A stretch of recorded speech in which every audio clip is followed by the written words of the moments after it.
Hello hi नमस्ते everyone. मैं हूँ वृशाली।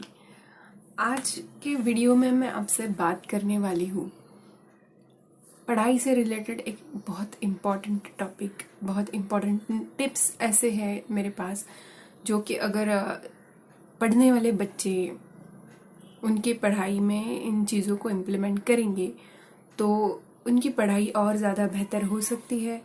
उनकी पढ़ाई में उनको बहुत हेल्प हो सकती है। ये चीज़ें आपको पढ़ाई स्टार्ट करने से पहले ही पता रहेंगी तो आपको बहुत हेल्पफुल रहेगा ये सब। तो चलिए शुरू करते हैं आज का वीडियो। सो फ्रेंड्स, सबसे पहली चीज़ मैं आपको इस बारे में बताना चाहती हूँ कि आपको कोई भी पढ़ाई करनी है तो उसके लिए आपको आपका फोकस डिसाइड करना पड़ेगा, आपका गोल डिसाइड करना पड़ेगा। आपका गोल मतलब आपको क्या करना है फ्यूचर में। आप पढ़ाई कर रहे हो, अभी कोई बच्चे 8 9 10 स्टैंडर्ड की पढ़ाई करते हैं, ओके कर रहे हैं, पर उनके दिमाग में तभी से एक गोल फिक्स होना चाहिए कि उन्हें फ्यूचर में क्या करना है, कौन से फील्ड में करियर करना है। उसके लिए उन्होंने थोड़ा सा स्टार्ट कर देना चाहिए सोचना कि मुझे कौन से फील्ड में आगे करियर करना है, मुझे क्या चीज़ पसंद है, मेरा फोकस कौन सा होना चाहिए, किस चीज़ के लिए मैं 9th की पढ़ाई कर रही हूँ, किस फील्ड में जाने के लिए मैं 10th की पढ़ाई करूँ, किस तरह से मैं प्रिपरेशन करूँ।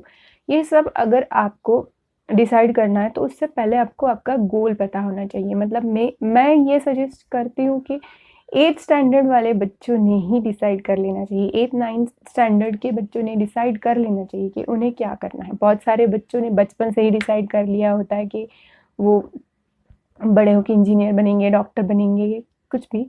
पर अगर आप उनमें से हो जिन्होंने डिसाइड नहीं किया है तो 8 या 9 स्टैंडर्ड में आने के बाद फाइनली आपको सच में फोकस करना पड़ेगा कि आपको कौन से फील्ड में करियर करना है। गोल डिसाइड हो गया तो सेकंड थिंग है कि अभी आप पढ़ाई कर रहे हो। फॉर एग्जांपल मैं बात कर रही हूँ, 8 स्टैंडर्ड का बच्चा पढ़ाई के लिए बैठ रहा है तो सबसे पहले उसने देखना चाहिए कि वो किस जगह पे बैठ रहा है। घर में बहुत सारी जगहें होती हैं जहाँ पे बच्चे कहीं पे भी बैठ के पढ़ाई करते हैं। मैंने बहुत देखा है कि बच्चे सोफे पे बैठ के पढ़ाई करते हैं, बेड पे बैठ के पढ़ाई करते हैं या सीधा फर्श पे बैठ के पढ़ाई करते हैं। तो मुझे ऐसा लगता है कि पढ़ाई के लिए ना एक प्रॉपर प्लेस चाहिए। जैसे स्कूल में आप बेंच पे बैठ के पढ़ाई करते हो तो वहाँ पे आप काफ़ी फोकस कर पाते हो पढ़ाई पे, तो वही पोस्चर आपका घर की पढ़ाई पे भी होना चाहिए। घर पे आपके लिए एक कॉर्नर होना चाहिए जहाँ पे आपका स्टडी टेबल है और आपकी चेयर है। चेयर और टेबल ही लेना चाहिए पढ़ाई के लिए, ऐसा मैं सजेस्ट करूँगी कि क्योंकि उसकी वजह से क्या होता है, आपका बॉडी का पोस्चर एकदम करेक्ट होता है। आप सही पोजीशन में बैठ के पढ़ाई करते हो तो आपका ध्यान इधर उधर भटकता नहीं। अगर लेट के पढ़ाई करेंगे, सोफे पे बैठ के पढ़ाई करेंगे तो हम थोड़ा सा सोने की तरफ झुक जाते हैं। लगता है कि अभी थोड़ा सा मैं सो लेती हूँ, एक आधा घंटा मैं नींद ले लेती हूँ थोड़ी सी, फिर मैं पढ़ाई करूँगी। ऐसा डिस्ट्रैक्ट होने के चांसेस बहुत होते हैं, इसलिए हमेशा पढ़ाई के लिए आप टेबल या चेयर ही प्रेफर करो। एक ऐसा अलग सा कोना, अगर रूम है अलग से तो बहुत अच्छी बात है, अगर रूम नहीं है, घर छोटा है, तो आप एक सेपरेट कॉर्नर आपके लिए कर लीजिए पढ़ाई के लिए, जिससे आप थोड़ा सा बाकी चीज़ों से डिस्ट्रैक्ट होके आपका पढ़ाई का फोकस कर सकते हो। एक ऐसी जगह बना लीजिए घर में जहाँ पे आप कम से कम 4-5 घंटे विदाउट एनी डिस्टर्बेंस बैठ सकते हो। और आपको बैठना चाहिए, आपको अपने अंदर उतनी कैपेबिलिटी बढ़ानी चाहिए। कम से कम 4-5 घंटे आप उस जगह पे बैठ के बहुत अच्छे से पढ़ाई कर सकते हो। ऐसा एटमॉस्फेयर आप क्रिएट करो। थर्ड पॉइंट है कि कंसंट्रेशन। अभी आप पढ़ाई कर रहे हो, अपने फोकस डिसाइड कर लिया, आपने अच्छी सी जगह बना ली जिधर बैठ के आप रोज़ पढ़ाई करोगे। रोज़ आपको उसी जगह पे बैठ के पढ़ाई करनी है। पर सब कुछ हो गया, आप पढ़ रहे हो और आपका कंसंट्रेशन अगर नहीं हो रहा है तो ये आपकी पढ़ाई के लिए अच्छी बात नहीं है। आपका कंसंट्रेशन आपकी पढ़ाई पे बहुत अच्छा होने की ज़रूरत है। जब भी आप कोई चीज़ को पढ़ रहे हो तो आपको कंप्लीटली पूरा फोकस आपका उस चीज़ पे होना चाहिए। ये ऐसा नहीं होना चाहिए कि मैं लाइन्स तो पढ़ रही हूँ पर मेरे दिमाग में चल रहा है घर में आज मम्मी बहुत अच्छा खाना बना रही है। केयरफुल रहना है जो पढ़ाई कर रहा है उसको, कि सिर्फ 5-6 घंटे 10-10 घंटे आप बुक्स के साथ बैठे हो तो मतलब आप पढ़ाई कर रहे हो, ऐसा बिल्कुल नहीं होता है। आपको पूरे कंसंट्रेशन के साथ पढ़ाई करनी है। जो भी पढ़ रहे हो, एक एक लाइन एक एक वर्ड का पूरा पूरा मीनिंग समझ के उसको पढ़ना है, तभी आपकी इफेक्टिवली स्टडी होती है। नहीं तो फिर ऐसा बहुत बार होता है कि दिन भर बच्चे पढ़ाई कर रहे हैं, दिखता तो है कि दिन भर बुक्स के साथ बैठे हैं, पर उनको कुछ पूछा जाए या उनको कुछ करने को बोला जाए तो वो बिल्कुल नहीं कर पाते। ये इफेक्टिव काम नहीं होता है। तो इफेक्टिव स्टडीज के लिए आपका फुल कंसंट्रेशन होने की जरूरत, या फिर बाहर से कोई आवाजें आ रही है या फिर कुछ भी स्कूल के फ्रेंड की कोई बातें दिमाग में चल रही है, तो ये सब चीजें होती ही है। इनको कैसे टैकल करना है, उसका बेस्ट तरीका है कि आपको मेडिटेशन करना है। रोज सुबह आपको आधा घंटा, कम से कम आधा घंटा, 15-20 मिनट अगर हो सकते तो उतना भी सफिशिएंट है। आपको डेली मेडिटेशन करने की ज़रूरत है कंसंट्रेशन बढ़ाने के लिए। 11 बार अगर आपने ओमकार किया सुबह तो बहुत अच्छा रहता है। या फिर आप कोई माला जप लो, या आधा घंटा या 15-20 मिनट आप आंखें बंद करके सिर्फ अपनी सांसों की तरफ अपना ध्यान कंसंट्रेट करो, तो ये भी एक बहुत अच्छा मेडिटेशन होता है। इसके कारण आपका मन शांत होता है, आपके मन में जो भी चीज़ें चल रही, अननेसेसरी थॉट्स जो चल रहे हैं वो रुक जाते हैं, कम हो जाते हैं, रुक नहीं जाते हैं। रुकना बहुत मुश्किल स्टेज है, वो बहुत आगे जाके रुकते हैं, पर एटलीस्ट कम हो जाते हैं। हम थोड़ा सा रिलीफ फील करते हैं, थोड़ा सा स्ट्रेस कम हो जाता है हमारा। अननेसेसरी थॉट्स जो हमारे दिमाग में चलते हैं उनके कारण हम बहुत डिस्ट्रैक्ट होते हैं मेंटली। तो उस चीज़ के लिए मेडिटेशन हर एक के लिए बहुत अच्छी बात है। पढ़ाई करने वाले बच्चों के लिए ये बहुत ज़रूरी चीज़ है, बहुत इम्पॉर्टेंट है। जिनको ये आदत है उनका आप देख सकते हो पढ़ाई में परफॉर्मेंस बहुत अच्छा आता है। पॉइंट ऐड करना चाहूँगी तो वो रहेगा स्मार्ट स्टडी। आप जो पढ़ाई कर रहे हो ना, स्मार्ट वे में करो। उसके ऐसे टेक्निक्स आप अपनाओ जिसके कारण आप कम टाइम में ज़्यादा से ज़्यादा पढ़ाई कर सकते हो, ज़्यादा इफ़िशिएंटली आप उसको याद सॉरी आप उसको याद रख सकते हो।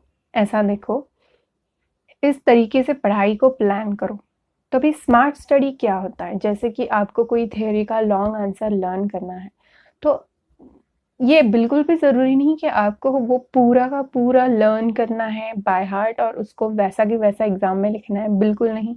आपको उसके मेन पॉइंट्स, मेन उसमें जो भी लिखा है वो चीज़ को समझना है। आप एग्ज़ाम में उसे अपनी लैंग्वेज में भी लिख सकते हो, और उसके जो पॉइंट्स हैं उन पॉइंट्स का आप एक एक अल्फ़ाबेट निकाल के कोई एक एब्रिविएशन, एक शॉर्ट वर्ड बना लीजिए जो आप याद रखिए कि इस क्वेश्चन का ये वर्ड आंसर है, बस इतना ही याद रखना है।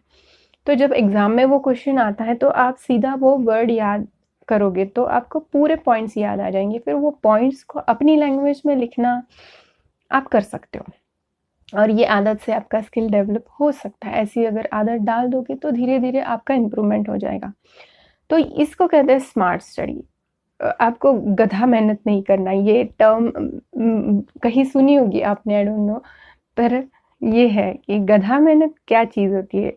जैसे कि आपको पता है डोंकीज बहुत हार्ड वर्किंग एनिमल है, पर वो इतना हार्ड वर्क करता है, सोचता नहीं है कि वो क्यों कर रहा है, वो सब करने से उसका फ़ायदा क्या है, क्यों कर रहा है, वो सिर्फ मेहनत करता है। तो सिर्फ मेहनत करना कभी भी ज़रूरी नहीं होता है, स्मार्ट रहना बहुत ज़रूरी है। आप कोई भी चीज़ कर रहे हो तो उसका आपको सच में कितना फ़ायदा होने वाला है, और इतने फ़ायदे के लिए मुझे सच में ये सब करने की ज़रूरत है, नहीं मैं कुछ और ट्रिक्स अपनाऊँ जिसके कारण मेरा वक्त भी बच जाए और ये काम मेरा एफिशिएंटली भी हो। कभी कभी आप बाय हार्ट पूरा आंसर लर्न करते हो फिर भी आपको याद नहीं आता है, तो आपका ये मेहनत का टाइम भी वेस्ट हो जाता है और एट द एंड आपका रिजल्ट जो चाहिए वो भी नहीं मिलता। तो स्टडी के स्मार्ट टेक्निक्स अप्लाई करो, ढूंढो, बहुत जगह से मिलते हैं, मैं भी आपको बताती रहूँगी मेरे और अलग वीडियोज़ में। तो स्मार्ट टेक्निक से पढ़ाई करो, बहुत टाइम बचता है उससे, आपका बहुत फास्ट स्टडी होता है। फ्रेंड्स, लास्ट पॉइंट मैं अभी बताने जा रही हूँ जो कि है ग्रुप डिस्कशन या पीयर रिव्यू। पीयर रिव्यू ये क्या कंसेप्ट होती है पता है, आपके साथ जो आपके कलीग्स पढ़ रहे हैं, जो कोर्स आप कर रहे हो वो भी वही कर रहे हैं, ऐसे जो आपके फ्रेंड्स होते हैं उनका आप रिव्यू लिया करो, आप उनसे डिस्कशन किया करो आप जो स्टडी टेक्निक्स अप्लाई कर रहे हो और वो कैसे कर रहे हैं। कोई भी टॉपिक है हार्ड, उसको अगर आप टैकल नहीं कर पा रहे हो तो उनसे बात करो कि वो कैसे कर रहे हैं। कोई भी चीज़ है जिसमें आपको बहुत टाइम लग रहा है तो उनको बोलो कि वो कैसे कर रहा है। मतलब ये आप गिव एंड टेक होता है। अपना भी कुछ उनको देना है आपको और उनसे भी बहुत सारी चीज़ें लेनी है। इसके लिए आपको आपका ग्रुप बनाना पड़ेगा। ऐसे स्टूडियस बच्चों का ग्रुप होते हैं, बहुत बार मैंने देखा है, वो बहुत अच्छी चीज़ है। जिनके ऐसे ग्रुप्स नहीं है उन्होंने बनाने चाहिए, उसका आपको बहुत फ़ायदा होता है। ग्रुप डिस्कशन में आपको छोटी-छोटी चीज़ें समझ में आती है जो कि गलती से आप कर रहे हो, जिसके कारण आपका शायद आगे कुछ नुकसान हो सकता है, तो वो आप अभी अवॉइड कर सकते हो। तो ग्रुप डिस्कशन से आपकी बहुत सारी कॉन्सेप्ट्स क्लियर हो जाती है, आपके डाउट्स क्लियर हो जाते हैं। कोई चीज़ अगर आप गलत ट्रैक पे जा रहे हो पढ़ाई के बारे में, तो आप समझ जाओगे कि नहीं, ये बाकी के लोग ऐसा नहीं कर रहे हैं, मैं गलत कर रहा हूँ। आप तुरंत सुधर जाओगे। या फिर कोई बुक्स है, आपको किसी की ज़रूरत है, तब आप ये ग्रुप डिस्कशन का फ़ायदा उठा सकते हो। हायर स्टडीज़ में जब बहुत बड़े कोर्सेस होते हैं, जैसे कि मैंने देखा है सीए के कोर्सेस में, मैंने देखा है, मैं करती थी, ग्रुप डिस्कशन का बहुत फ़ायदा होता है। उसमें बहुत पढ़ाई होती है, बहुत ज़्यादा पढ़ाई होती है, इंसान कितना करते बैठे। तो कोई टॉपिक्स ऐसे होते हैं जो ग्रुप डिस्कशन में ही आपके क्लियर हो जाते हैं। ग्रुप में आप एक दूसरे के साथ वो बात शेयर करते हो, तो आपको वो कंसेप्ट कंसेप्ट उधर ही समझ में आ जाती है। तो ज़रूरी नहीं है आपको वो बुक इतनी बड़ी लेके बैठो 12 घंटे, 2-2 दिन उसको पढ़ते बैठो, फिर भी समझ में नहीं आ रहा है। तो ग्रुप डिस्कशन में वो बात जल्दी क्लियर हो जाती है, आप जल्दी समझ जाते हो चीज़ों को। तो पढ़ाई का ये बहुत बेस्ट टेक्निक है कि पीयर रिव्यू लेना या ग्रुप डिस्कशन। कैसा लगा आपको आज का वीडियो? मेरे ख़्याल से ये बहुत यूज़फुल वीडियो है। सब उन सब के लिए जो पढ़ाई कर रहे हैं। आपको अगर अच्छा लगा तो आप अपने कलीग्स के साथ शेयर कीजिए। वीडियो को लाइक करना बिल्कुल मत भूलिए और अगर आपने सब्सक्राइब नहीं किया है तो प्लीज़ प्लीज़ प्लीज़ जल्दी से मेरे चैनल को सब्सक्राइब कर दीजिए। Thanks for watching. बाय।